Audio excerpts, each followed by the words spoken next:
I feel terrible guilt that I've damaged my family. I felt very lonely.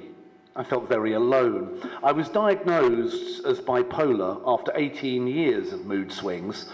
I've been married for 25 years with 3 grown-up kids. I've worked as an engineer for nearly 20 years at the same munitions factory. I'm a supervisory foreman. I'm in charge of millions of pounds worth of armaments. It always makes me laugh that they would actually leave a maniac in charge of an Mk-110 naval gun. I felt sometimes fed up of telling and retelling my story. Who am I? Bernard Cribbins on Jackanory? I shouted at the doctor. He asked, do you think you are Bernard Cribbins on Jackanory? Initially, I was on a ward, dozens of beds in the ward. I was frightened. I hadn't been in hospital before, never mind a psychiatric ward. I was hurt, sad at being stigmatised, amongst mentals. For the first week, I just lay on my bed. I was a prisoner. I was sad.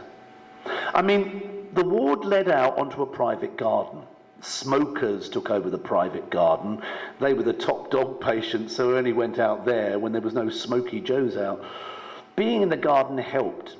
It cheered my soul to see the beautiful flowers, smell the roses and the freshness of life.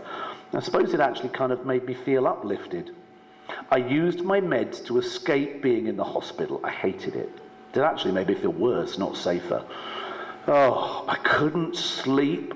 There was one man, he had a radio on all night set to Planet Rock. I like AC/DC as much as the next person, but having to listen to Back in Black at 4 o'clock in the morning, well, I kind of felt I was on a highway to hell because it shook me all night long. See what I did there?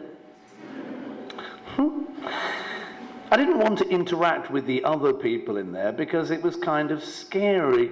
There were people with severe mental illnesses, shouting, screaming, aggression, threatening, frightening. I didn't want to be around that. I couldn't cope with myself, never mind people who thought they were Jesus Christ, and there were 4 of those.